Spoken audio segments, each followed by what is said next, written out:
Good day, everyone. My name is Tebogo Chaka, and I am one of the co-founders of EcoBar. Last year, July, we did research in 3 local clinics in Soshanguve with healthcare workers. We discovered that healthcare workers who were working in temporary structures like your gazebos and containers didn't have access to hand washing facilities. Upon further research, we discovered that 3 billion people in the world don't have access to hand washing facilities, amounting to 40% of the world's population. We decided to come up with a solution which is called EcoBar. EcoBar is a portable and self-assemble wash basin that provides access to hand washing facilities to healthcare workers who work in temporary structures and remote areas. What we have done so far is that we have prototyped and tested with 10 healthcare workers in 3 clinics in Soshanguve. 3 to 6 containers or temporary structures all don't have access to hand washing facilities. This is EcoBar. How it works is you pump water from the bottom, which will be dispensed into the sink. The used water from the sink will now be dispensed into the purification system, where the water will be cleaned and stored in the container for it to be reused again. Why EcoBar is so unique is that it eliminates the need for costly pipe water networks and pumping. It's easy to assemble. It's eco-friendly, we get to save water using the purification system, and it's portable.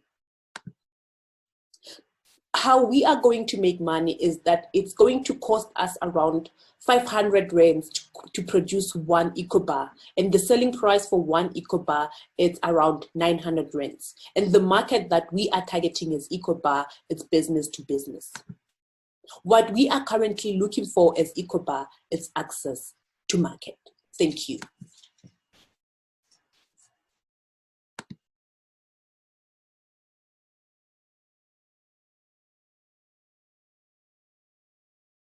Meet Linda, the owner of a small grocery delivery store.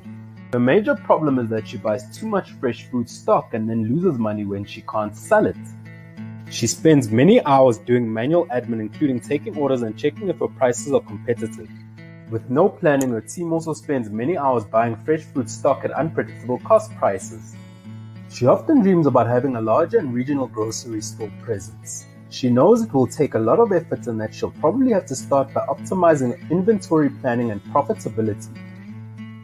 She's recently seen the FreshGram AI inventory planning software prototype and she thinks it will help her.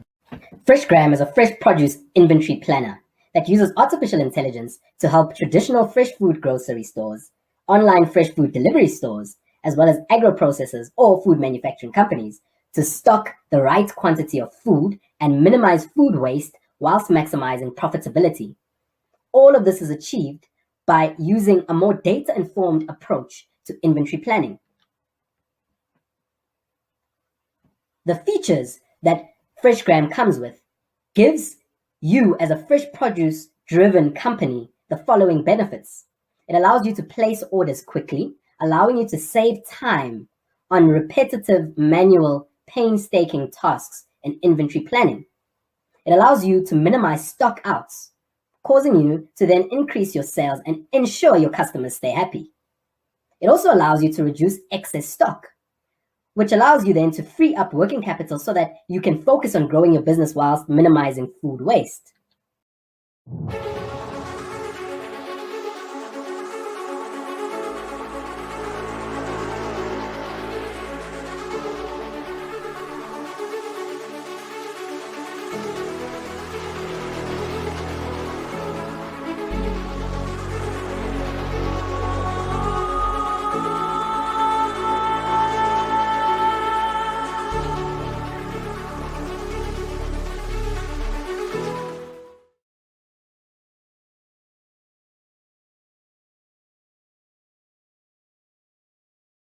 Guys, Jerry here. Thank you for the business clinic, allowing me to host a good friend of mine, the Short Queen, known as the Short Queen, Mudiye Makoban. Did I say it right? Yes, sir. Okay, so I'm excited because we're actually at the business clinic. For those of you that don't know, check out the webpage, check out their content. What they're doing is absolutely amazing. I was really, really empowered just by being in the space, seeing young hustlers moving and shaking in the space, right? And when I was told they're doing the business week, I was like, how can I get involved? I watched a lot of the interviews, the showcases. If you missed any of the content, it was fire. Go check it out. This week we're talking about cultural entrepreneurship, and that's why I brought Didi, because if you know her from online, you know her from those viral videos where Abuang Sesotho, the Short Queen, has spoken. And I thought, isn't that interesting? Hey, can you tell us a little bit about how did those videos come about? And then we'll talk about the business behind the character. I actually need to find a new story because I can't keep crediting. Oh, You know what I'm saying? please tell the story for the last time. This is the last time I tell the story, and then I'm gonna find a new story. But basically, the long and short of it is, so I used to date this guy who or close to Valentine's Day rather, would start a fight so that he didn't have to pay for anything, buy anything.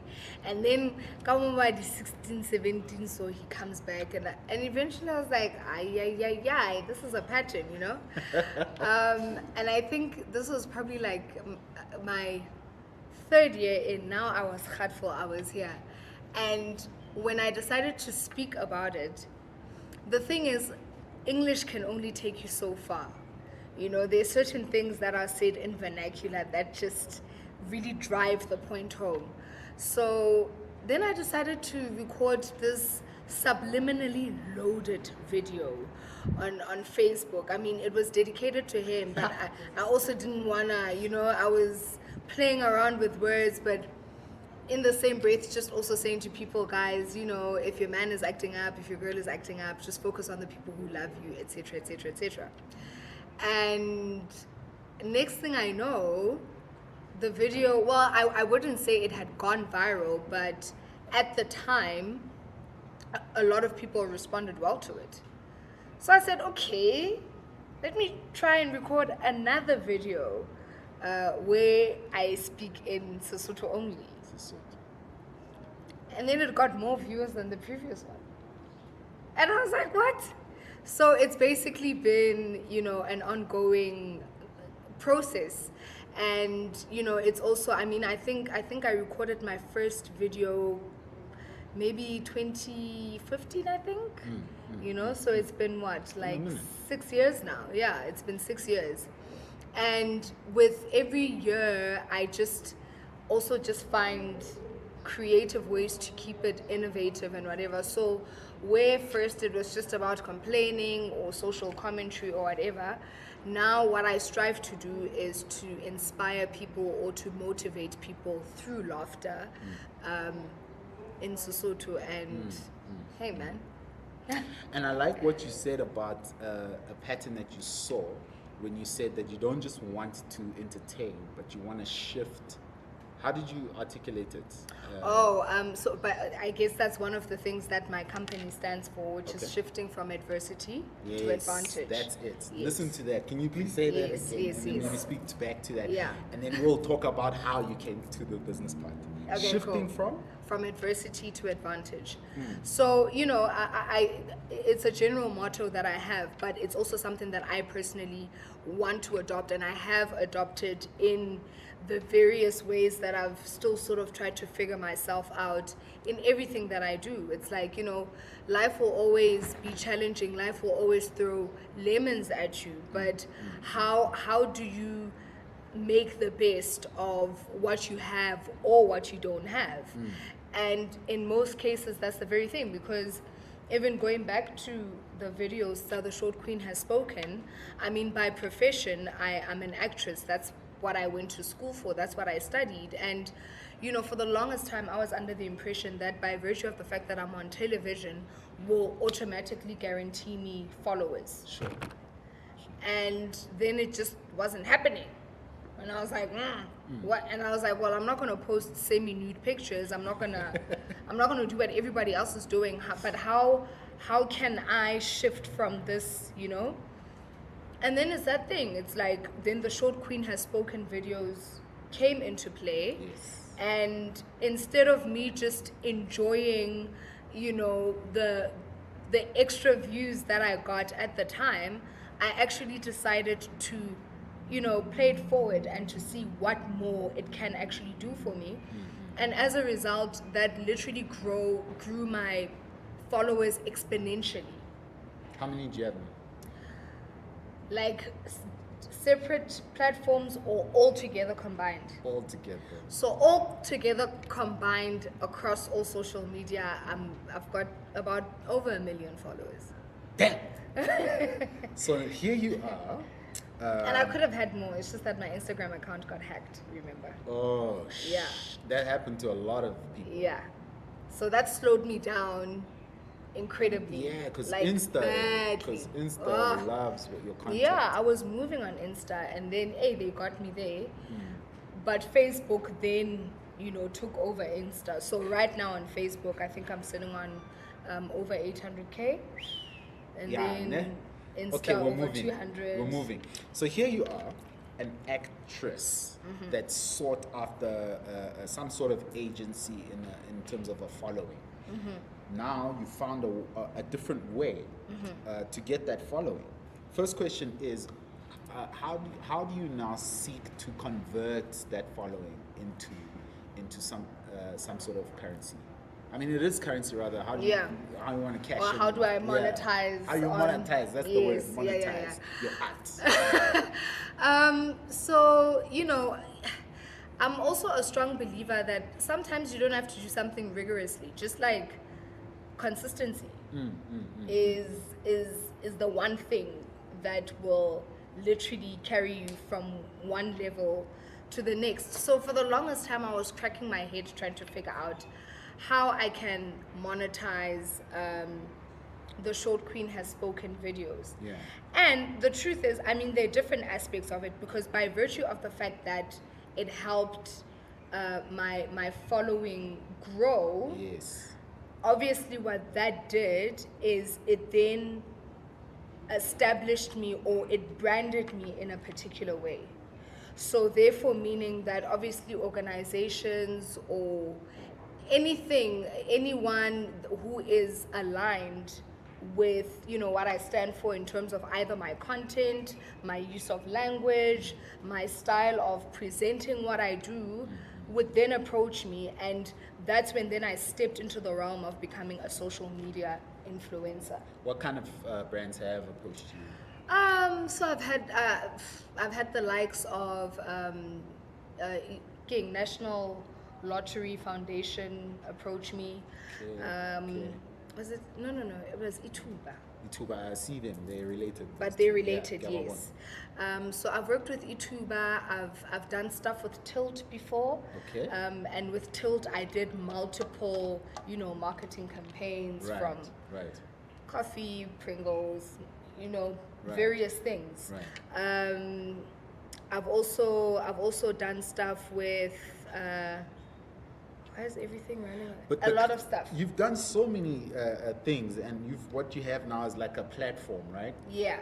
And then I heard you saying that you want to actually take it further and have that platform as a holding company for various other projects. Just explain a little bit about that. Sure. So, I mean, one thing that I've noticed being an actress, being in the industry, is that a lot of artists do not understand business.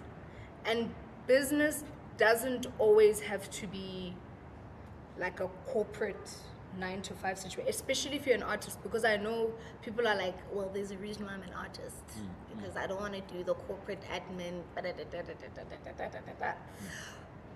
But the truth is, you have to treat yourself like a business in order to survive in the industry.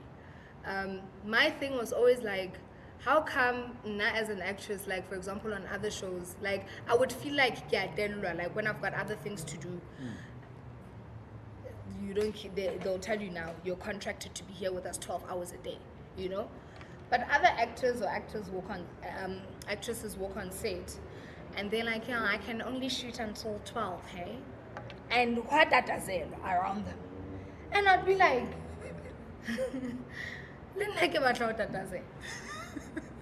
what is it that they're doing that is making them be Tata Zelt for, that I am not getting right? And then I soon learned to no, it's not about the more famous you are, the more the Tata Zel around you. Yeah. It's about how you've positioned yourself. Talk to me. So now, you see, the minute you start treating yourself like a business in the industry has no choice but to treat you like another business that they're dealing with. So they're no longer dealing with the artist, they are dealing with the business, they are dealing with the brand. Firstly, because now, yes, as an actress, people know me as Mudiehi or Didi, Makoban, whatever. Yeah. But now when I bring the Short Queen is a brand, right? Yeah. It's associated with the artist. Yeah. But this means, should I decide, to create a video and say, guys, you can catch me on a new television show called The Business Clinic every Monday to Friday from 8 p.m. I will be playing the role of whoever. I'm coming with a good percentage of my share of million followers. Let's go. So the dynamic shifts. Thank you. It's the same way that even now, just to digress a bit, with the whole debacle, Idols letting go of Somizi, the tone has changed now. Because, they've realized ever since Somizi isn't there, they've lost about just over 300,000 viewers. Yes, sir. So what does that do? It says Somizi is a commodity, he's important, we need him if we're going to secure our viewers, So in the same breath, I feel like as an artist or as any other business person, when you immerse yourself in other things and people start seeing you in different spaces and people understand her, when Didi says she is not available, they see why she's not available because of the other moves and strides that she's making outside of the familiar environment that people know me to be in. The tone has changed. That's powerful. That is powerful because I feel like a lot of our assets as a culture have not been packaged as business entities. Absolutely. And thus undervalued. Absolutely. Can you talk to me a little bit about that? Because I know there's a series of products that you want to package, but then the idea of packaging culture as a business. And not in a creepy, exploitative way. Yeah. Understand where I'm coming from. I'm feeding off what you're saying. We have so many assets. Things like the language, things like indigenous food, things like stuff that we have in abundance. At our disposal. Yeah, talk to me about that concept and then we go.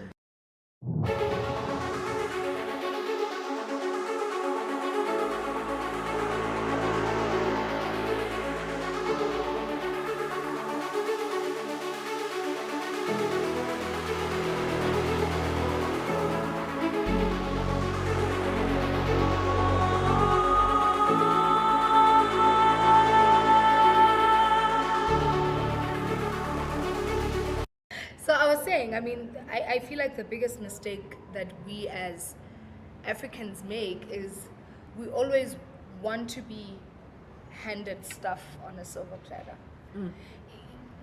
It's what my dad always says. He finds it, and mind you, this is somebody who I think worked his last job as an employee when he was about 18, 19. Whoa. And he's been an entrepreneur ever since. This is He a would black father. This is a black father. This is a black father. Do you know how unique It's it is to have what Robert Kiyosaki would call a rich dad? exactly. So my dad would always say he doesn't understand how people are willing to work for a good 30 years, 30 plus years even, of their lives. But they can't sacrifice 4 years so that they never have to work for the rest of their lives. Are you blessed? That kind of thinking. He's like, I don't get it. And he's like, don't get me wrong, he's not judging anyone or saying it's wrong, because at the end of the day, I also still do believe there are people who are ordained to be in leadership positions, and some people are just better at following or taking instruction Supporting. or supporting. Yeah. Rather, I think that's the right word. Yeah. Supporting. You know, we can't all be leaders, we can't all be supporters, you know, but you find people who are stifled, who are not coping in the spaces that they have confined themselves in because they are too afraid to just say, let me take the money that I have right now and take a risk and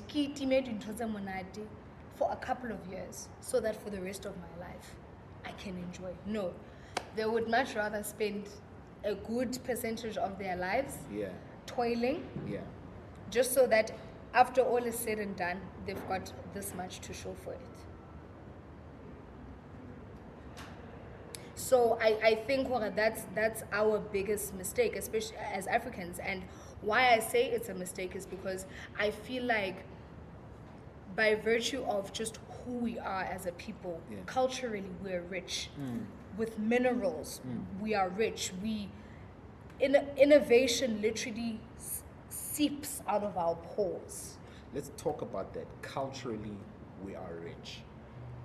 I feel like if we had to do business and look at the interface of business, entrepreneurship, and culture, that we are playing to our strengths, that we have something to offer the world, be it our stories, our unique languages, heritage, culture. Talk to me about playing from that position of strength and why it's not about begging the universe to give us a platform to copy other ways of doing things, but rather to adapt and articulate from a point of strength from our cultures.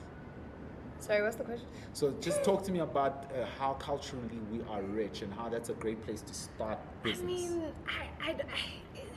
that's self-explanatory. I mean, it does I seem feel like that, right? The Western world has been taking from us, and they still continue to take from us because we are like the well of everything, you know. And I don't mean it like in a racist way or like I'm looking down on other cultures, but most indigenous cultures are rich because it is their source. That's like saying, how does the sun shine? It's gonna shine because that's all it knows how to do. Its core is fire, and it's so abundant. There's a plethora of the sun that not only does it guarantee heat, it also guarantees light. So we're talking music, stories. Yonkido, like indigenous is like the sun. We can never run out because we are it. Talk to me about your line of businesses under TSQ, because I feel like already the Short Queen has spoken, has started from a premise of a rich Lesotho culture and the way you speak Sesotho, it's so rich. It's not just surface Joburg Sesotho. Yeah. Everyone who comments is like, oh my god, and even the ones that don't even speak Sesotho, Please like, translate. Yeah. yeah. You know, it's exactly that. It's like when I left varsity, for example. So now at this point, I've completed my BA Dramatic Honors degree. Now what? Not only are there 10,000 more students who are in my year who want to break out in the industry, there's still students from TUT, from TAX, from UCT. Rhodes, UCT, that are in the same year that I'm in, who are gunning for the same role that I'm gunning for. We are just, you know what I'm saying? And I said, I don't have time. What my dad said to me came back. I was like, I need to find a smart, innovative way to stand out from the rest. And I was like, what do I have that I haven't seen or that I haven't seen anybody do? I was like, that's right. I kick Sesotho's ass. And we like Joburg Sotho, that diluted Sotho. No, I mean, both of my parents give us Sotho, so luckily it's stuck over the years, you know. I'll speak to them in English now, they'll respond in Sesotho, but I still learn. And I was like, that's it. That's my X factor. And mind you, don't think or am I making that decision was one of the easiest decisions to make, because there were times when I didn't bag specific roles because they were like, unfortunately we're looking for are you sure you can't speak Xhosa? A bit of Zulu? Nothing? No? Just Sotho? Only Sotho? Is that all you have to offer? And I was like, yes, my culture, that core thing that I have that nobody else rocks, like I rock. You know, I'm gonna run with this. And as a result, yes, I mean, I've been in the industry for 10 years now. I'll say the first 10 years were kind of difficult. They've been the most difficult. I saw people who started after me. I was like, oh, guys, what am I missing? Maybe I should start speaking Zulu. Maybe I should start doing what everybody else is doing. And I was like, no, actually, I'm going to stick on my journey. I'm going to stick on the road less traveled because I know the vision that I have for this. And as a result, now, and this is now me speaking in the capacity of an artist, there are certain jobs that I don't even have to audition for. I literally, when people write stuff or when they're developing things, they're developing those things with me in mind, because they know there is that girl who does not budge from her Sesotho, you know. But you know, if you say flip and speak English, nah, she got it as well. Like, you know, it's nice. You can handle your shit. And in as much as that's something that I was doing from an artistic perspective, it has spilled over into the business side of things, because that says to me, stick to the plan.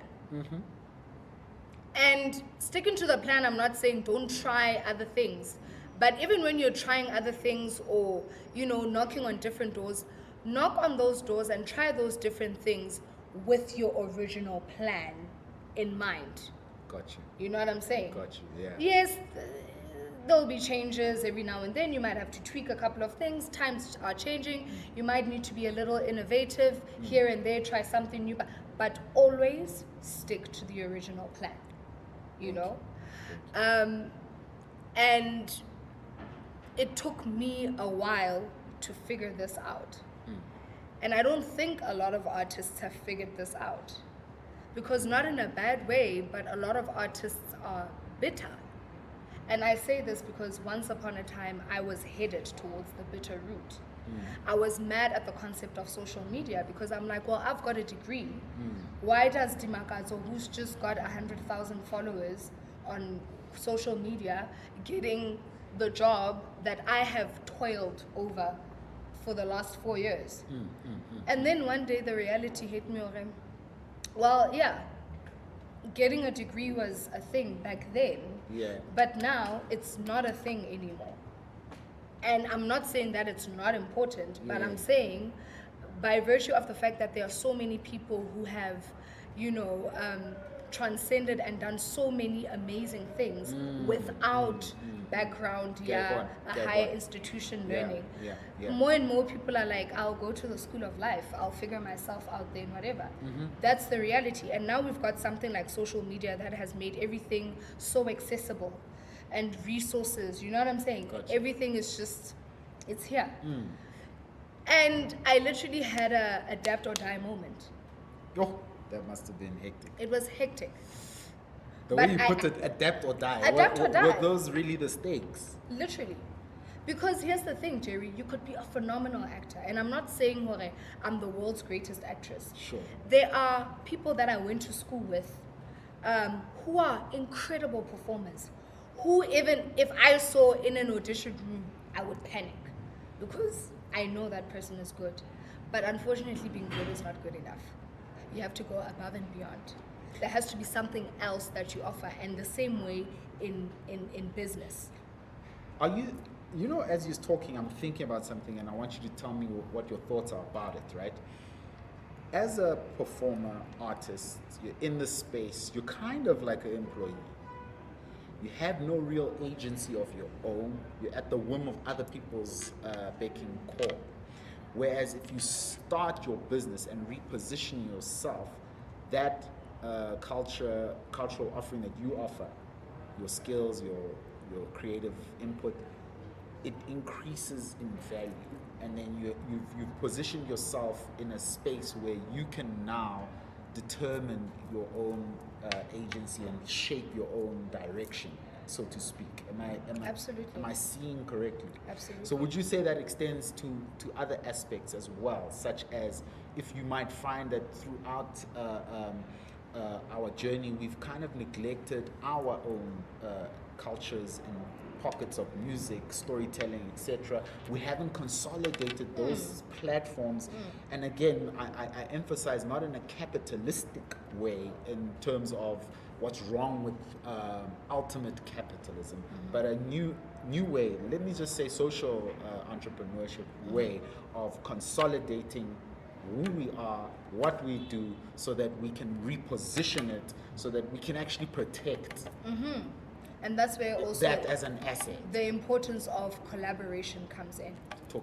You know what I'm saying? Yeah. That's where the key pointer, I think what I would say in this modern context of what business has become. Because business has also shifted and changed and metamorphosized, if I may say, over the years. Business is, it's not a guy walking around with a suit and a tie all day with a weird briefcase, and it's not that anymore. Do you have a business card? I believe those things are already out. Yeah, they're sitting there at home. So already we've moved from that as well. Yeah, because I just had like the whole idea of the briefcase is like it's gone now. Call me. Yeah. It's as relevant as a landline. Yeah. A fax number. What's your fax number? Oh my gosh, I saw an email the other day that said please send an email or a fax. I was like, where are these dinosaurs? But like that's the thing, because the world is constantly changing and innovating and moving, so should business, so should education, which is also a key factor as to why I think a lot of us are still stuck, because the education system equips us to go work 9 to 5s. It trains our minds to wake up early, to take lunch at a certain time, and our brains to log off at a certain time and to travel home. And to get a job. And basically, where are these you are spending 13 years. You start off coloring in, cutting shapes, coloring in to between sending the emails, lines. in between the lines. Also, because I used Yeah. to color outside the lines, and I was told something is very wrong with me. only to realize I'm not a in the box thinking kind of person. Yeah. I think outside of the lines. Yeah, yeah. I don't confine. I'm a creative. Yeah. But yeah. that's the thing. Also, our school system judges, fish on their ability to fly and birds on their ability to swim. Damn it. You can't tell me, Jerry, that there are freaking new cars with technology, cars that are driving themselves. There are cars that are currently driving themselves right now. And you are still teaching somebody trigonometry. I'm not saying, Don't okay, learn math it. was my worst subject. We could feel that. That yeah. came from the core. But you cannot tell me that technology or the world is advancing and our education system still remains the same. But a lot of what you're saying is also relating to how automation, think about it, like complex calculations that are being automated right now. Thank you. And where that leaves culture is at the top of the hierarchy of value. I'll tell you why I see that in terms of things like law, accounting. They are slowly being automated. I have a friend of mine who has a chatbot that can answer